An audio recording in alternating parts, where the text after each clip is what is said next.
Hi, this is Naomi here, and in this video I'm going to be sharing with you my journey of suffering with an anxiety disorder and how I managed to, everything that I tried to try and control my symptoms, and eventually how I managed to heal that.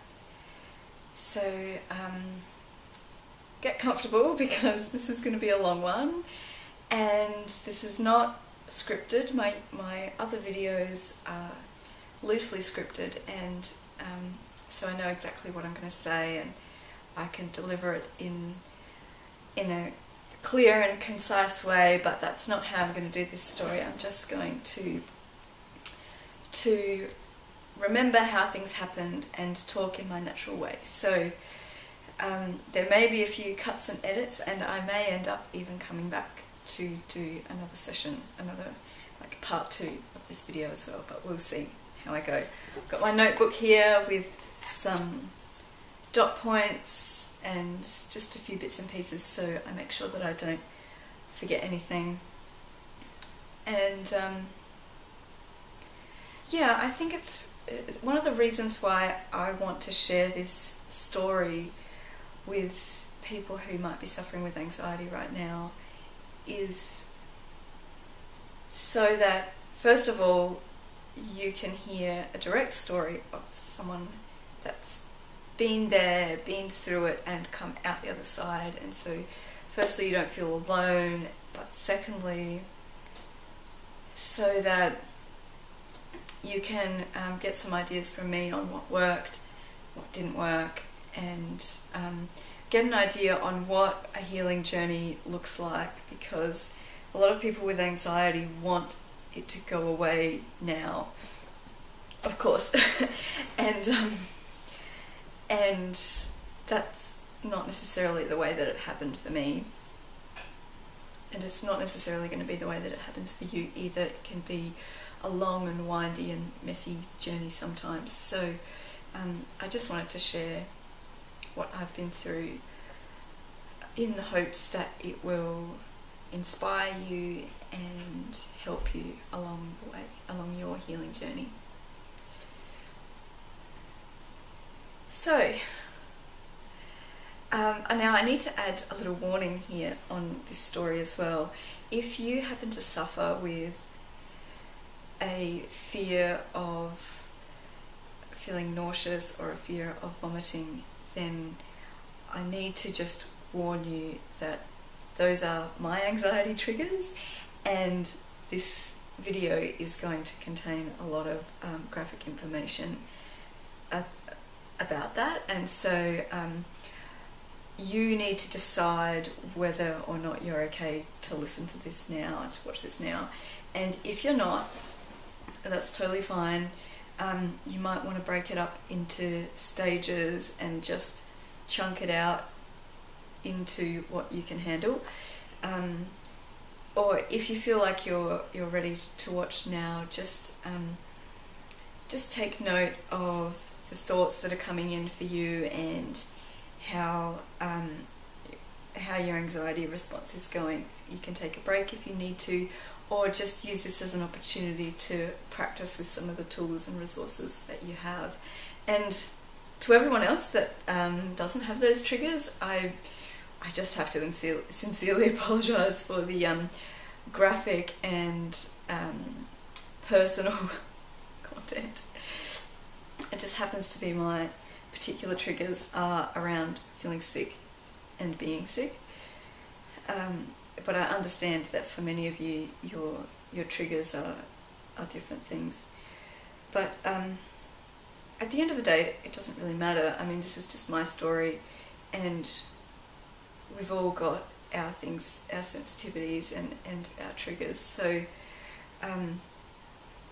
but the response to anxiety and the treatment for anxiety that I find really useful is the same regardless of your triggers. So even if this is a bit far out for you, watching me talking about feeling nervous about throwing up, which is actually what it comes down to, then yeah, don't worry, I'm sure that you'll get something out of this.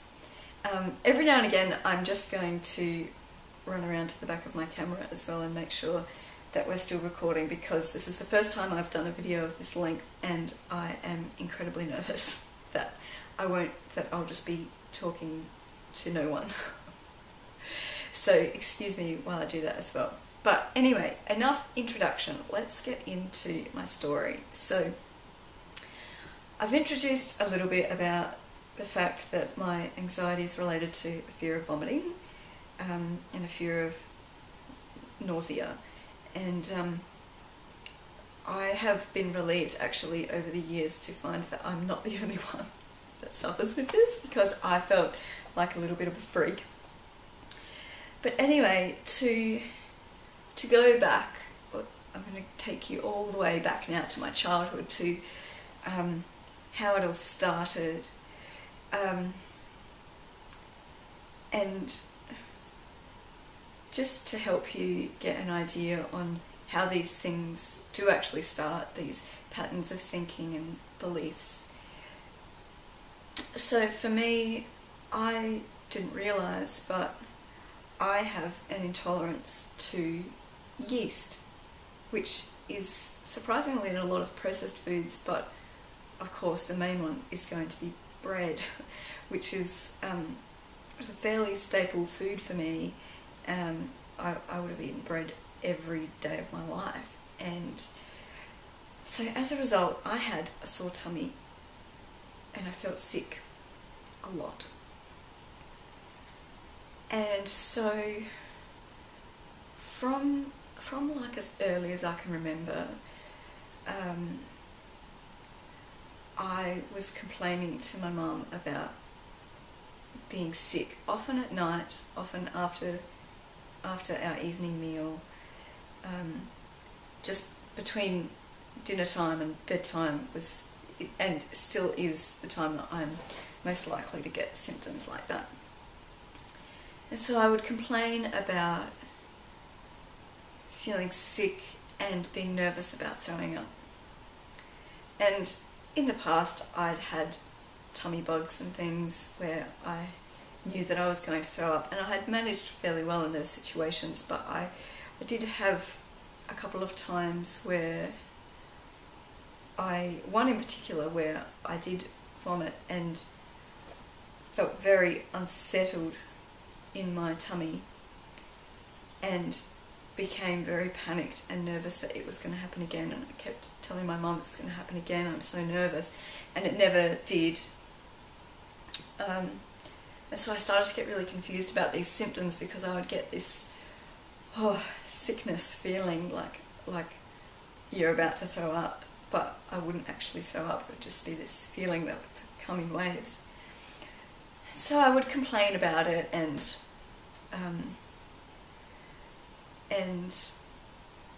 my mum didn't really know what to do. She didn't know what to do with me. I mean, she could comfort me and that sort of thing, but at the end of the day, like,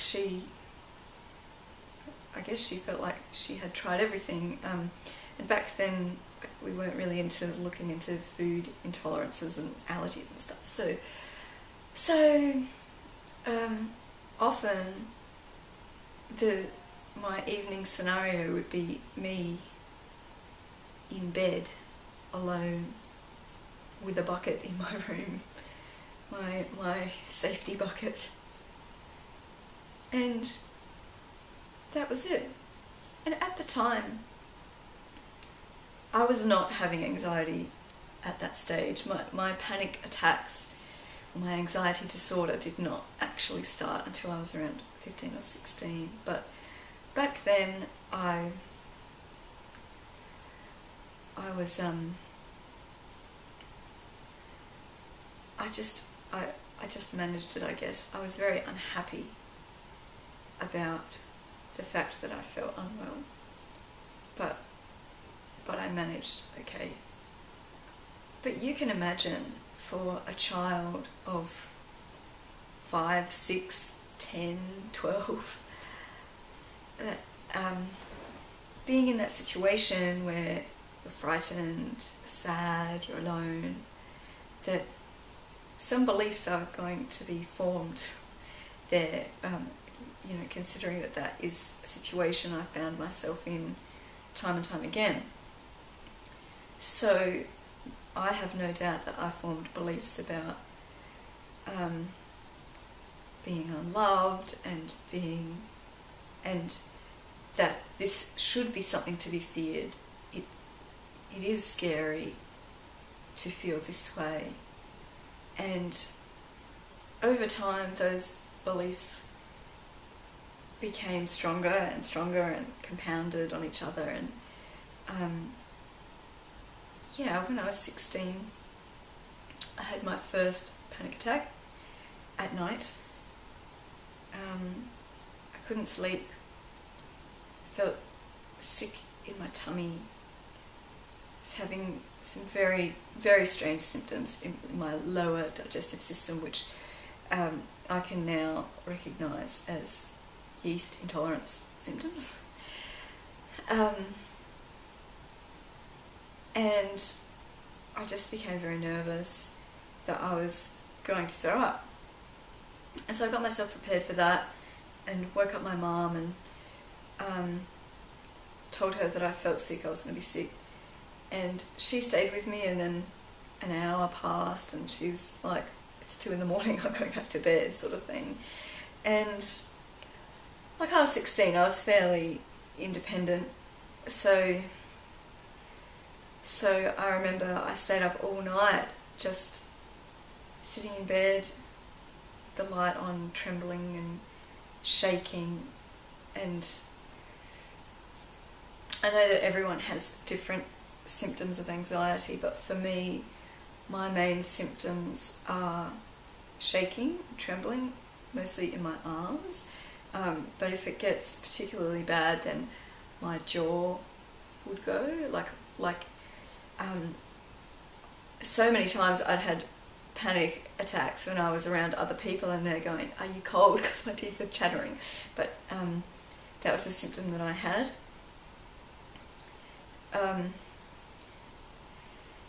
And a racing mind, and then I would get caught in this trap where my symptoms would make me feel sick, and then I would have thoughts or images about being sick, and then I would have an anxiety response, and it would just go around and around and around and around and around. So let me just check my notes and make sure I haven't forgotten anything. So yeah, this happened a couple of times, and my mum was calling it panic, and we didn't know what it was. I didn't know what anxiety was. This was in the 90s, and we just had no idea. And so my mum was calling it panic, and it was, as unhelpful as labels can be, it was quite helpful to have a label to refer to it. And after a few months, it wasn't like a problem. It wasn't an everyday thing, but it was often enough to be problematic, and I was getting quite scared. And to be honest, we should have really been looking at the cause of the tummy upsets, but that's not always how these things end up happening. So my mum took me along to the doctor, and my mum was there. So I mean, I'm a 16-year-old girl, got my own things going on, and I'm in the room with the doctor and my mum, and the doctor was asking me some questions about life and how I was coping, and I was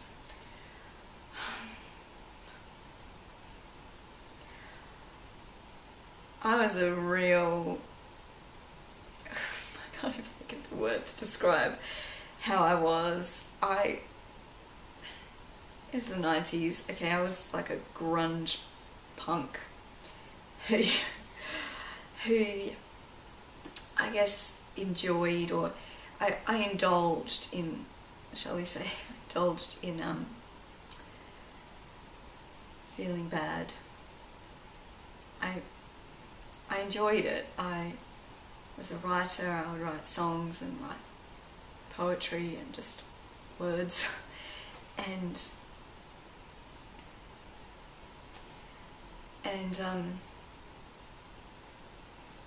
yeah, I guess I was just a bit of a rebel and a bit of a badass. Like, I was beyond trying at school and that sort of thing. So anyway, where were we? So the doctor.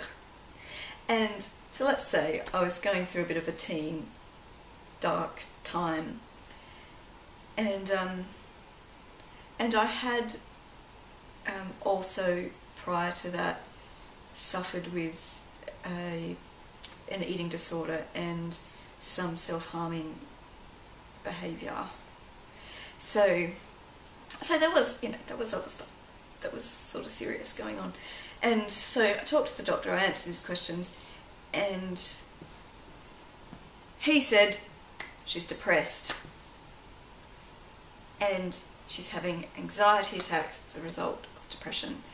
And at the time, it felt like a huge relief for me, like to actually have something I could relate to, and I could say, okay, like, this is depression and this is anxiety caused by depression. And even though, looking back, I can see that the problem was so much to do with the symptoms I was actually experiencing in my body, which I just would have loved to have relieved back then, because I only discovered that intolerance in 2010. So you can imagine how long I've been suffering with this.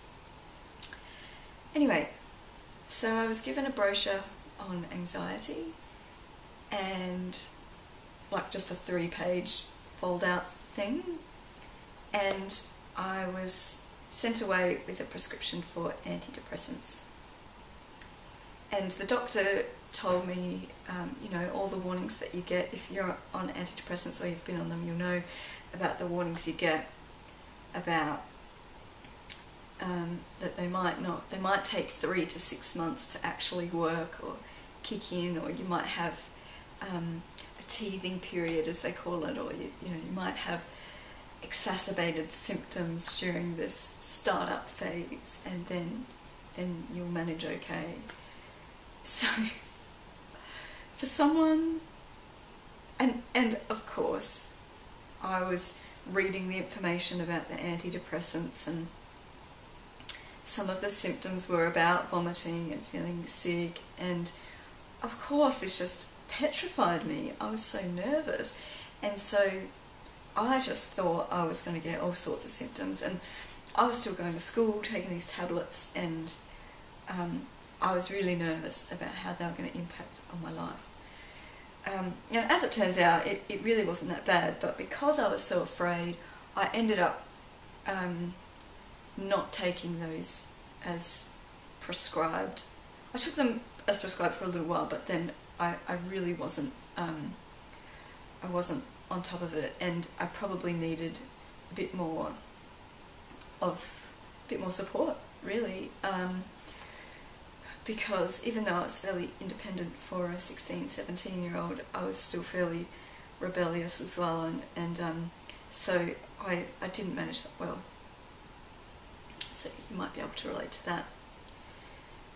And after a while, I think after maybe a year and a half, I just stopped taking them, because the anxiety was still there, and I didn't feel like they were improving my life.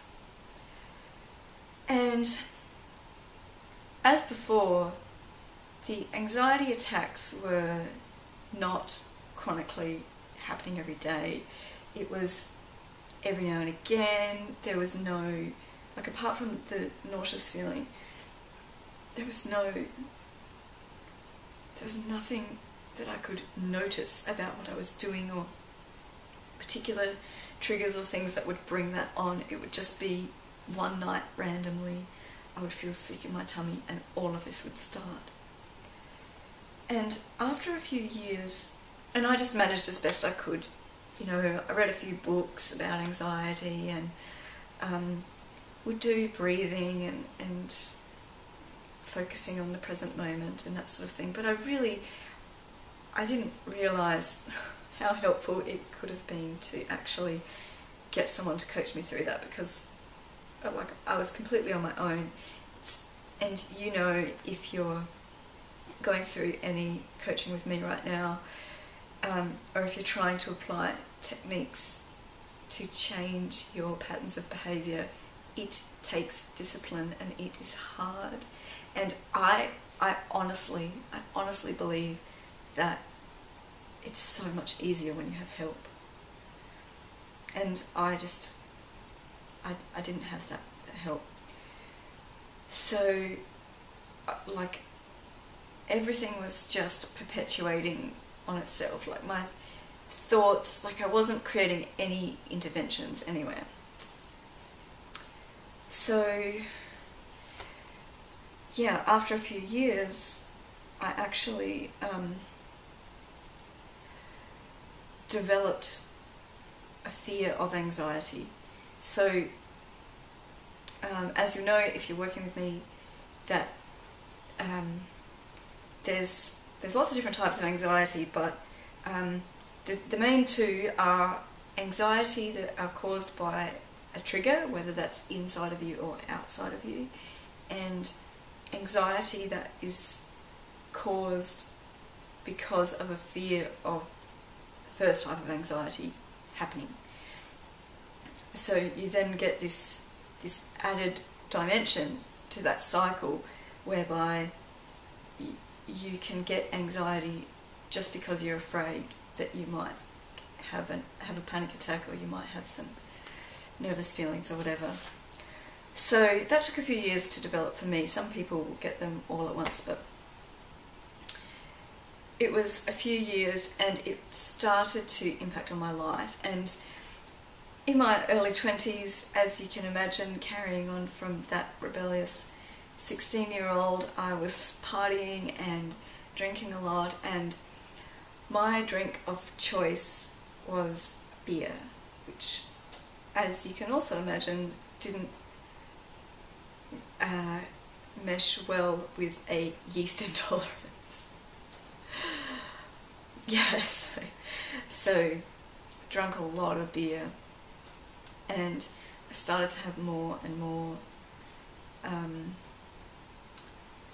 situations where I was feeling unwell and feeling anxious, and then I started to create a pattern where I was feeling anxious about getting anxiety in all sorts of different situations.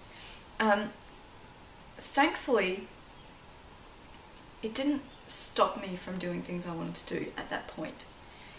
I still just did things anyway, and I was very open with my friends about my situation, and partners that I had, I was very open with them. I mean, I couldn't really hide it from them. So I always communicated with people about what my needs were, and managed as best as I could. But I started to notice behaviours where I might be going to see a movie, or going into a crowded art gallery or pub, and I would choose a seat that was close to the door or to the toilet, just in case I needed to get out. I guess it wasn't even a conscious process for me. I just started to put some of these control behaviours in place, mostly around being close to the door and close to the toilet,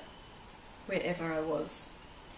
And I might sleep over at my boyfriend's house, and if he would normally sleep on one side of the bed, I'd make him sleep on the other side of the bed so that I could be closest to the door. And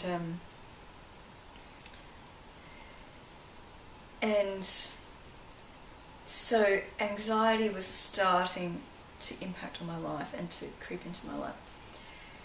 And what happened next? There's a couple of things that all happened around the same time. So I want to talk about the therapy that I had, because I had quite a lot. And as it turns out, with the drinking, I ended up giving up drinking when I was about 24. I gave up alcohol completely after a few quite bad experiences where I did actually throw up. And I thought that I'd had alcohol poisoning, but I realise now that my body wasn't digesting the yeast. And I gave it up. And even though I'm still completely sober, I don't drink at all. I don't want to drink anymore. And I never drank spirits or wine or anything like that. Anyway, so, but for me, giving up drinking was just another attempt to control what was going on. And I'll talk to you later about some other things that I did to try and control my symptoms and to try and just prevent anxiety from occurring. And yeah, so that was one of the major ones. And as you can imagine, for someone who's used to going out, partying, smoking, all of that, that giving up drinking was a massive lifestyle change for me. And I lost a huge amount of my friends because they just didn't understand, and our relationships were formed around going to watch live music and going out drinking and dancing. So I stopped doing that so much, and those people just weren't in my life anymore. And these are the sorts of things that people with anxiety do to try and keep themselves comfortable, to try and keep the anxiety from getting worse, to try and control the situation. And yeah, I did a few other things which we'll talk about later. But for now, I would like to talk about the therapy that I had. So I had resisted therapy because I was in that mindset that I couldn't afford it and I wasn't worth spending money on.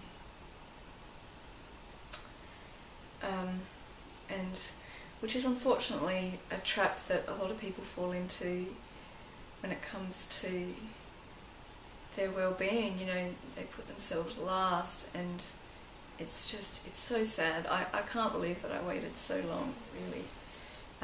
But I had some financial help from my partner, and it started with me deciding I needed to see a psychologist.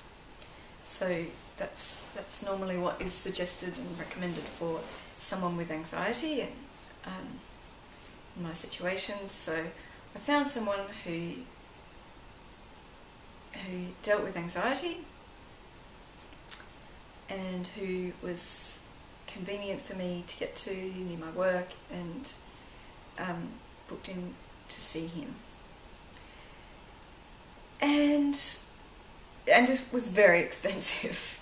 It was probably close to $200 a session. This was in the early 2000s. And that was just astronomical for me. So I had that financial support, which was just amazing.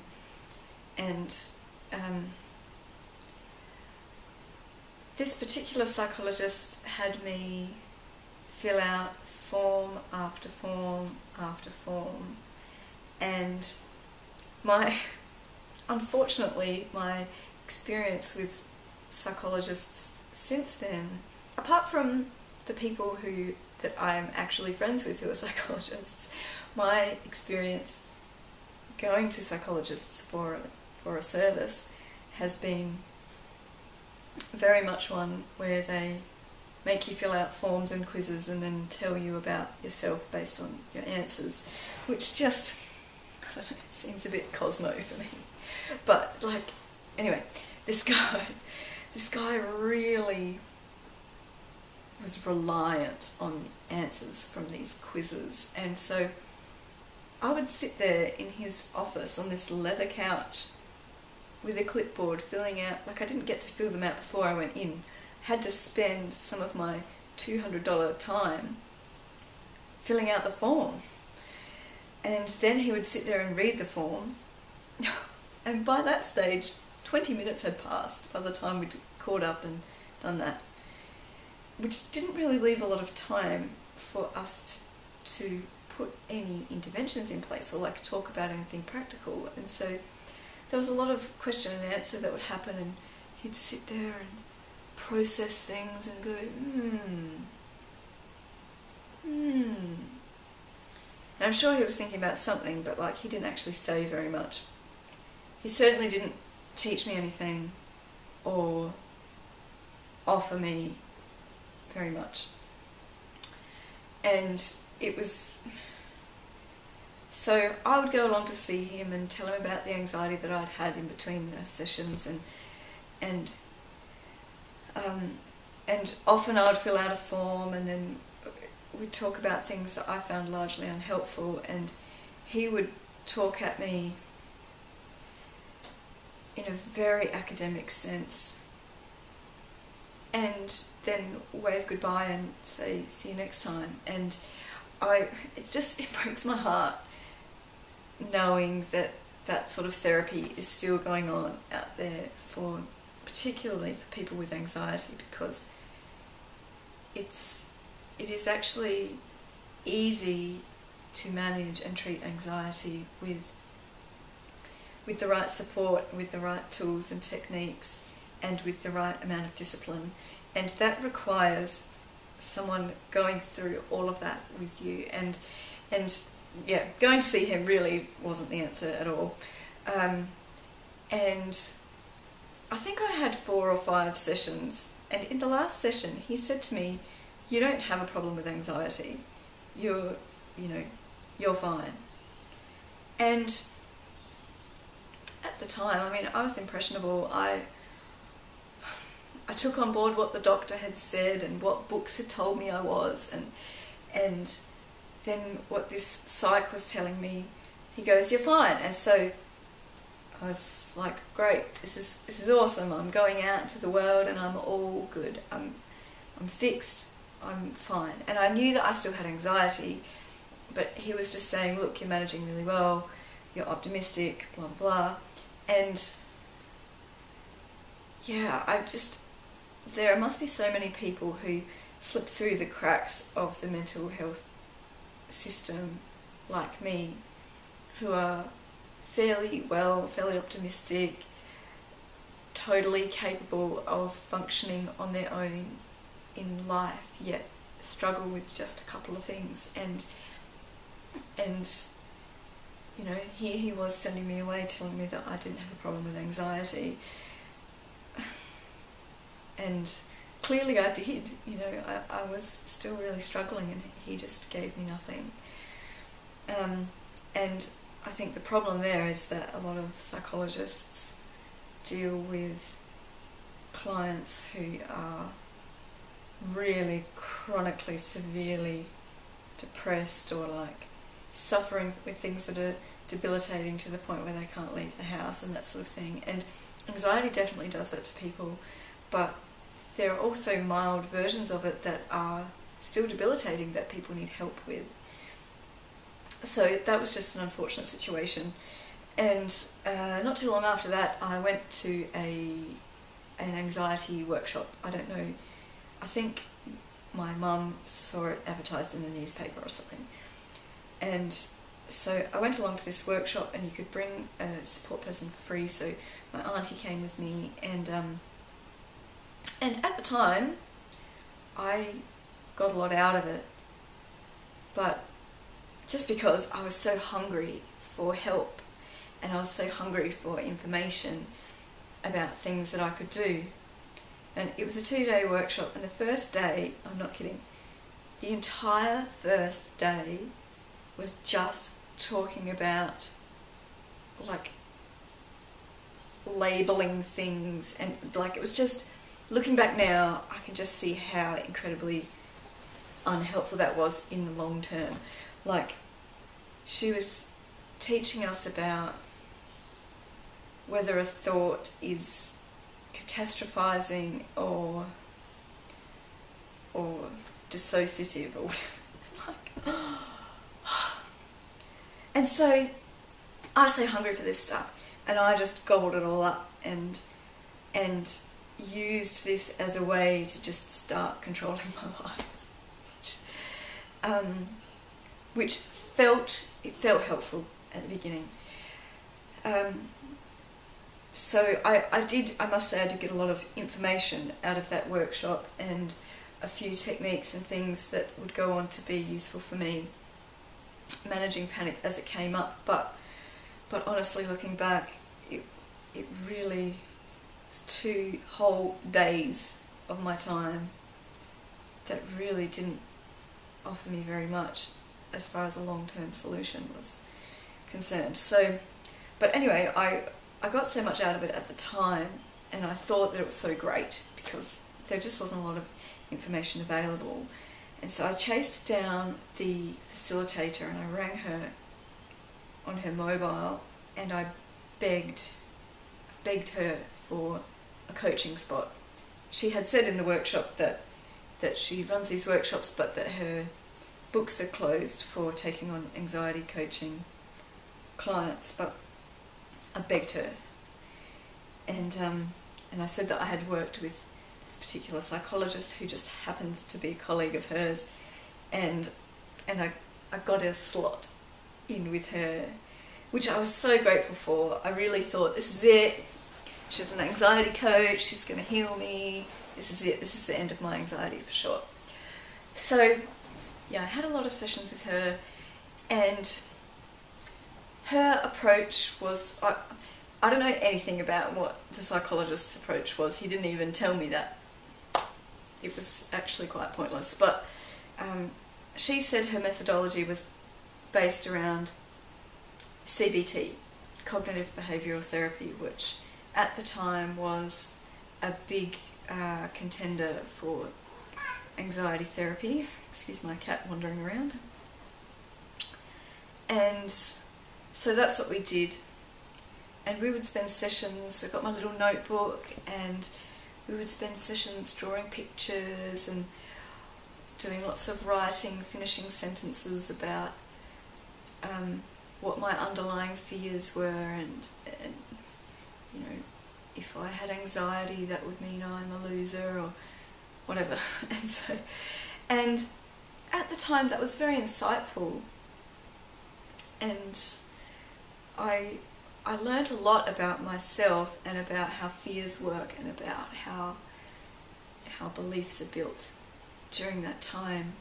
And so it was very interesting to me, and it was also during that time that I recognised that I really wanted to work one-on-one with people, because I had quite a good rapport with this anxiety coach. But what I was noticing was that I was still getting anxiety, I was still having negative thoughts, I was obviously still having tummy symptoms because I hadn't figured that out yet, and yet I had all this insight.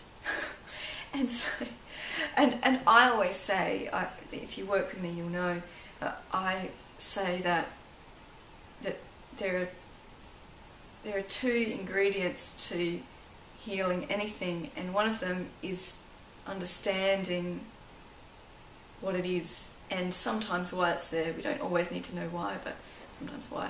And the second one is creating change from this moment on, and creating interventions and changing those beliefs and managing whatever comes up, having a peaceful approach to it rather than a struggle approach.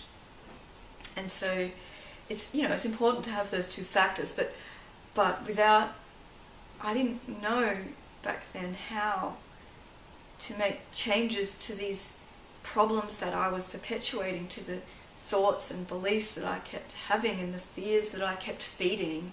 And like all of that stuff was still going on in the background, and I was still having anxiety, and I was still not coping well, yet I had all this insight about where it came from and what my fears are and that sort of thing. And anyone that's undergone or that understands any CBT approach will know that there's often this idea that you can replace negative with positive, and sometimes that's helpful, but what I've come to learn through ACT is that that's just an avoidance technique, and it actually just makes problems and symptoms stronger and have more power over you in the long run.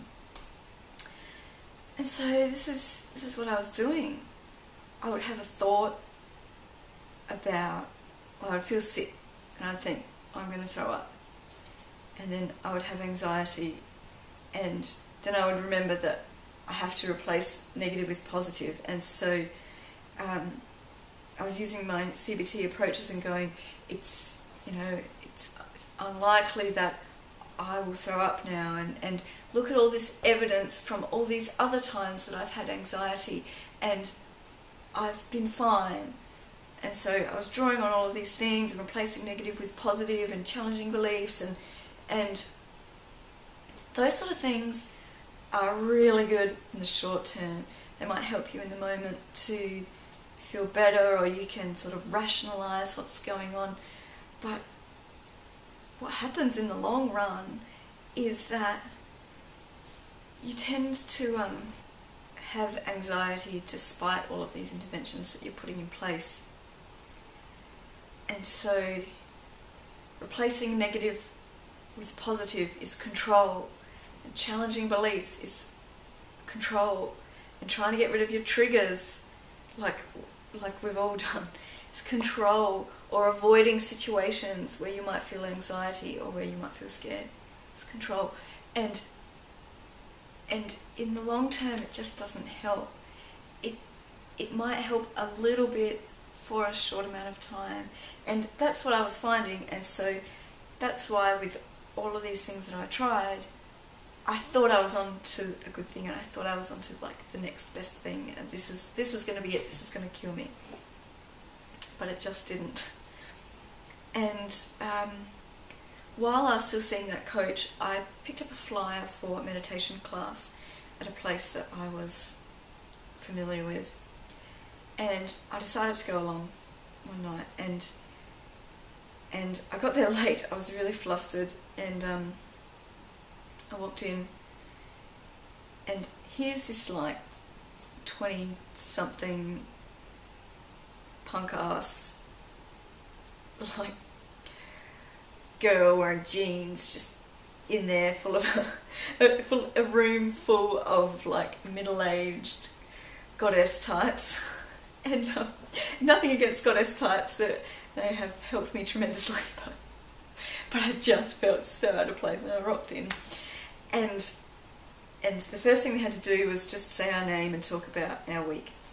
And I couldn't even talk about my week without, like, I just burst into tears when it came around to my turn. I just started crying. I just said, I've got anxiety, I don't know what to do. I am an absolute mess. And that's what I said. I said, I'm an absolute mess. I don't know what to do. And yeah, wow, looking back on that now, really shows me that I probably had a year before that point of having therapy and seeing this coach and doing lots of reading and trying CBT. I got loads of books about changing your thinking and challenging beliefs and all of that. Like, I tried all of this stuff. I am disciplined. And even though, and I said before that it's helpful to have support, like, I had got to the point where I was so ready to do it on my own. And yet, here I was, years later, walking into this room, crying, saying, I'm a mess, I have anxiety, and I don't know what to do.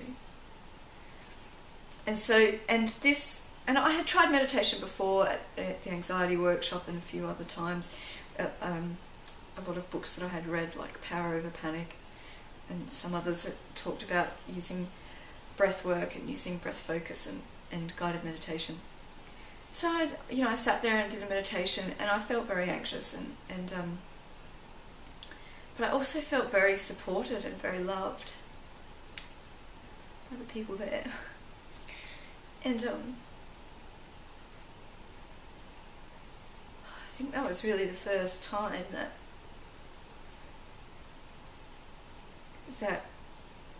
I felt like I could just surrender. And this particular meditation group these are tears of gratitude, by the way. It's quite overwhelming.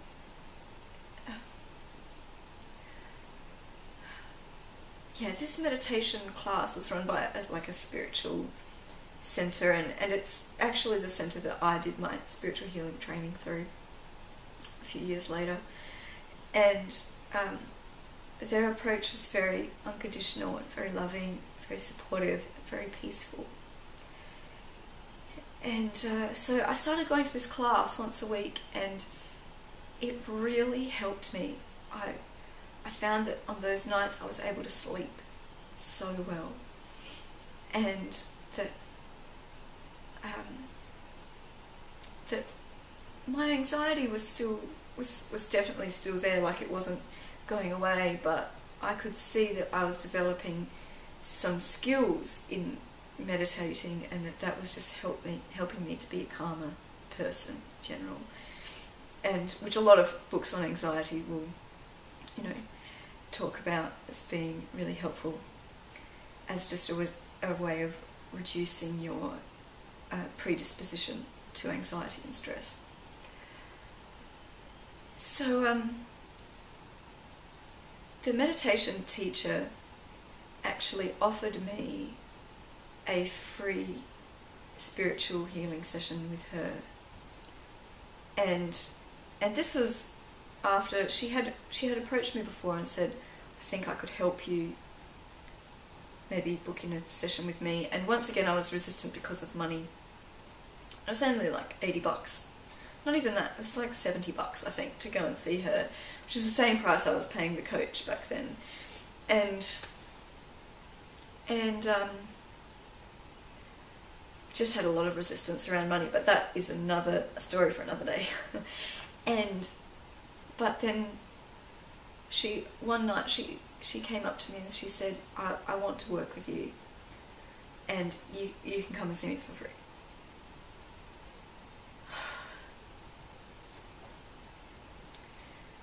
I'm so grateful for that.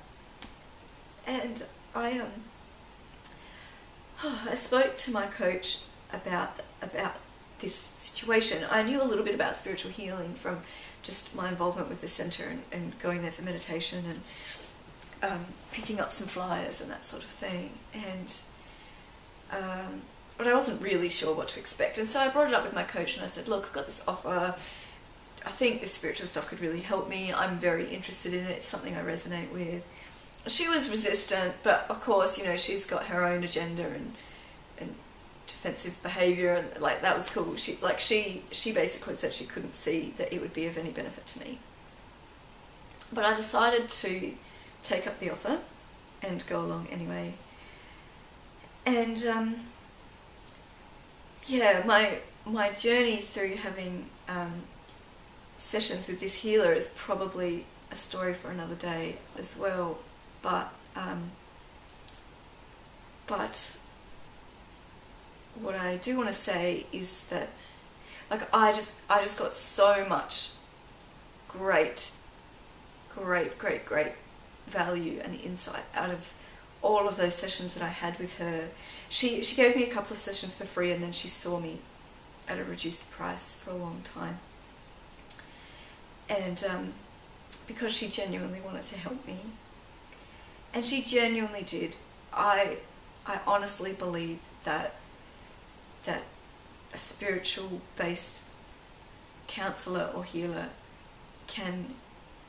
is useful for just about anybody, for just about anything.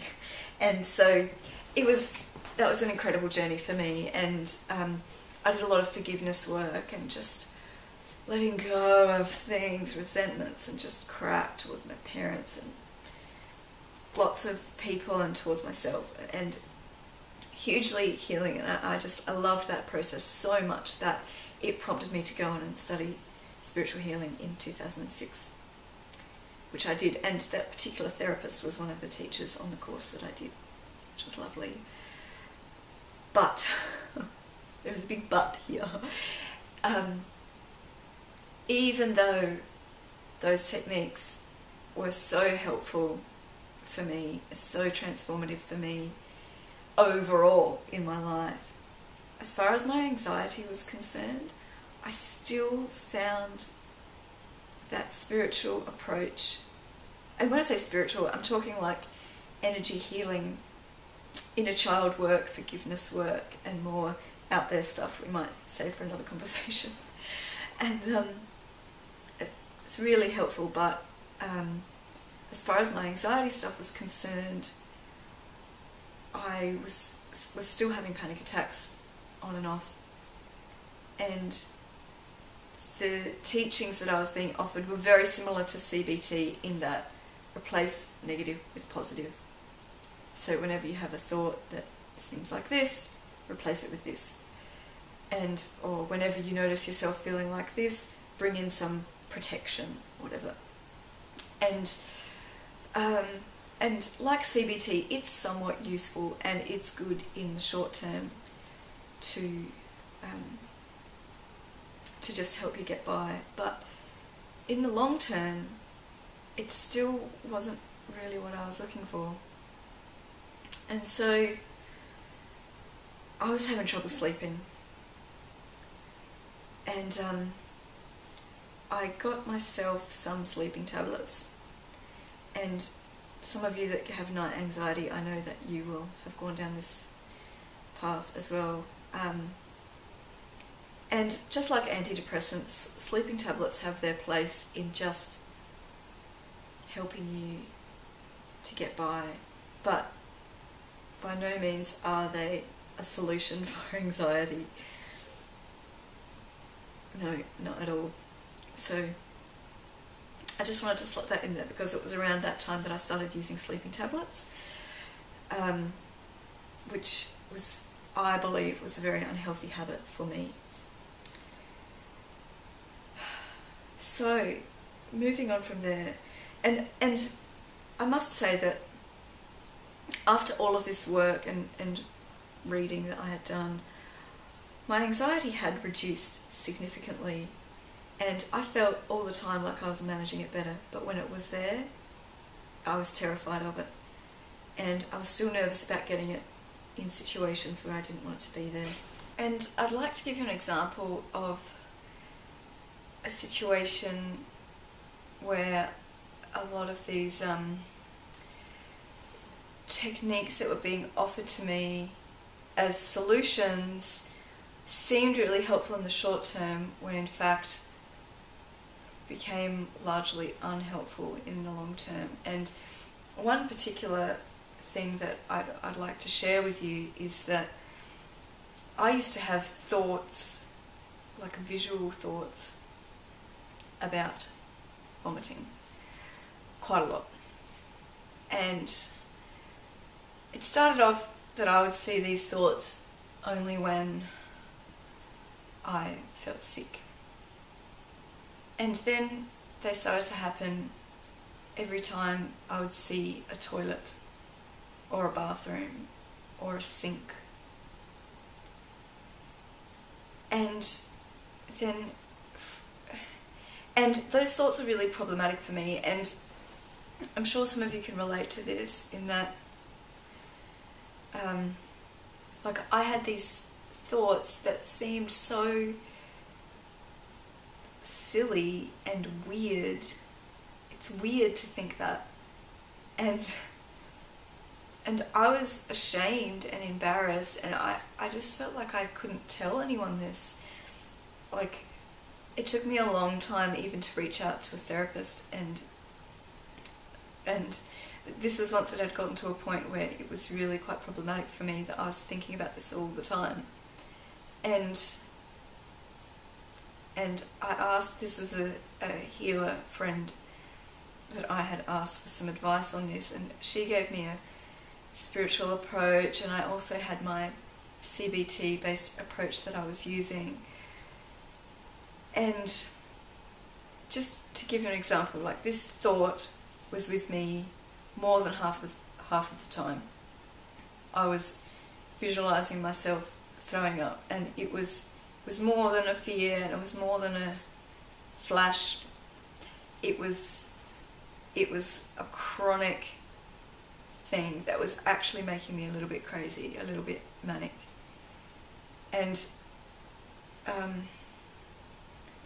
it's that classic thing of, like, I tried to fight it, and I tried to get rid of it, and I tried to push it away, but that in fact just made it stronger and more powerful, and I just gave all of my power away to this thought.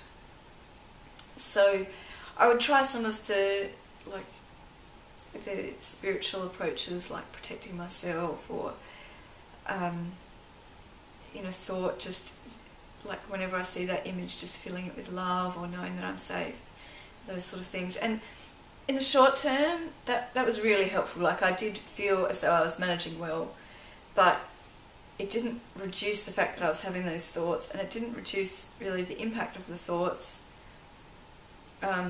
Even though it felt like I was coping well at the time, like, it was just, I felt like every moment of every day was spent trying to control and manage these thoughts. And it was actually exhausting. It just took up so much of my brain space, so much of my consciousness. I don't know how I did it, especially considering that I wasn't sleeping well.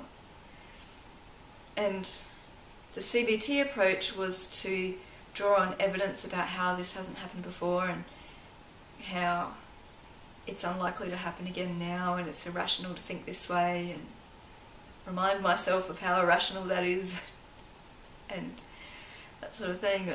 And once again, that was helpful to get me by. It got me by.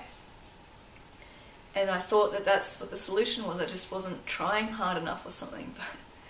But these thoughts got worse and worse and worse, and were really consuming for me. And there was about 6 months of my life where most of my time and energy was spent just trying not to have that thought. And then I found Happiness Trap, and it actually saved my life. Yeah, Russ Harris saved my life. He saved me from my anxiety. I was working, I said earlier that I had decided I wanted to work one-on-one with people, so I pursued that, and I was working in a job doing like career counselling stuff with people that were long-term unemployed and had other issues, and there were psychologists working there, and one of them emailed an excerpt of the book that I really resonated with, and she lent me the book, which was just such a gift, like my life changed when I read that book, and I understood finally. I don't know whether I can convey the weight of that finally to you, but holy shit, finally. After all this time and all this effort and all these attempts to get rid of it, finally I understood why it was still there, and I understood why what I was trying wasn't working. And because I had gotten to a point where I was really quite, I know I said before, I was ready to just get on with it and try whatever techniques were available to me. And so I was quite disciplined, and I applied everything in that book, every single thing, and it was massive for me. And I went from fearful, fighting, battling, struggling, hating what I was dealing with, trying to get rid of it, trying to replace it, trying to fight it, to peace, allowing, acceptance, and and release, surrender. And I'm not going to go too much into the ACT techniques that I found really helpful in the mindfulness. Like I'm not going to go into the techniques because that's something we could talk all day. We could talk all day for a week about that. That's not what this story is for. But that book set me free because I was ready and I was hungry and I did it. I did the work and I was disciplined. And that's why I'm so passionate, and I didn't mean to turn this into a bio, but that's why I decided to go and do my training with Russ and to just learn everything that I could about acceptance and commitment therapy, because I believe in it so passionately because of what it's done for me. And I have to make a little confession here. I still get anxiety from time to time. Let me get things straight. I don't have any fear of anxiety. I do what I want when I want, and I don't have any fear that people will see me feeling anxious, or that I won't be able to manage, or that I'll lose control, which is a common fear around anxiety, and I have none of that. But from time to time, I do feel nauseous. I had a baby in 2012 and I was pregnant prior to that, so that was a challenge for me. And since then I did get a bout of a tummy bug, which was a huge challenge for me. And I hadn't had anxiety for a year or more, and then that happened, and I wouldn't at all consider that a setback. I don't look at situations where I do feel panicked or actually have those anxiety responses as setbacks anymore, or things I need to fix or cure, because the tools that ACT offers, the tools that I've received from mindfulness, from acceptance and commitment therapy, are so effective at helping me to manage in those moments where it is difficult, or where I am suffering with symptoms, or where I am actually doing what I fear the most uncontrollably.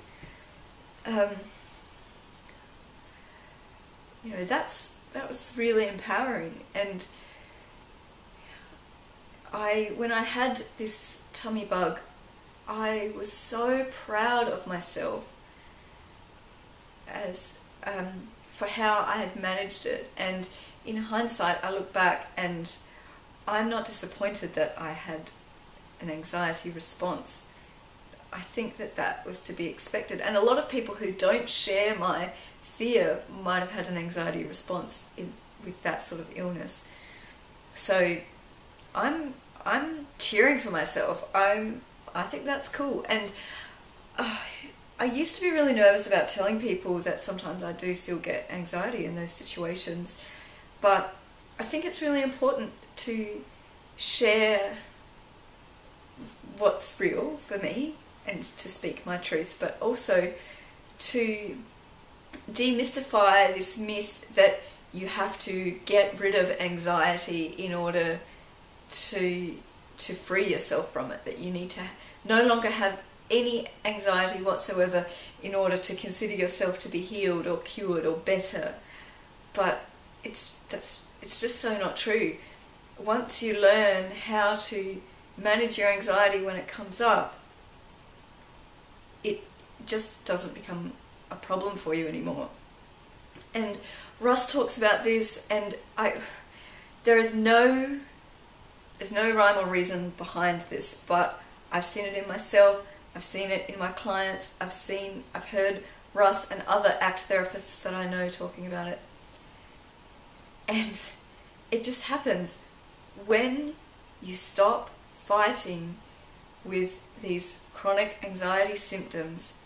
Anxiety just reduces, and initially you don't think that it will. You just you do the activities and you allow it to be there and you make peace with it. And as long as you can remain neutral or slightly positive about that peace, as opposed to resenting having to make peace with it, you can actually allow that peace to radiate out into your life. And it just, when you stop fighting, it makes you a more peaceful person. And when you have a peaceful approach to what's happening internally, of course your anxiety is going to reduce. Like, just, yeah, I guess that's how it all fits together. And it's tempting for me to continue on talking about that, but this has been a long video as it is. I appreciate your attention if you've made it all the way to the end. And that's me up to date currently. And I'm really happy with where I am. I consider myself healed, I consider myself recovered, and I consider myself free from anxiety. And everyone is going to have anxiety crop up from time to time, and so now I just consider myself to be like everybody else. I have anxiety from time to time, and I don't need to fight with that. I really hope that you found this useful. If you have any feedback that you'd like to offer, or a response, or you want to share something that you found insightful, or you want to share a part of your own story, then feel free to get in touch. I'd love to hear from you. But otherwise, hopefully I'll catch up with you soon. I'd love to connect with you.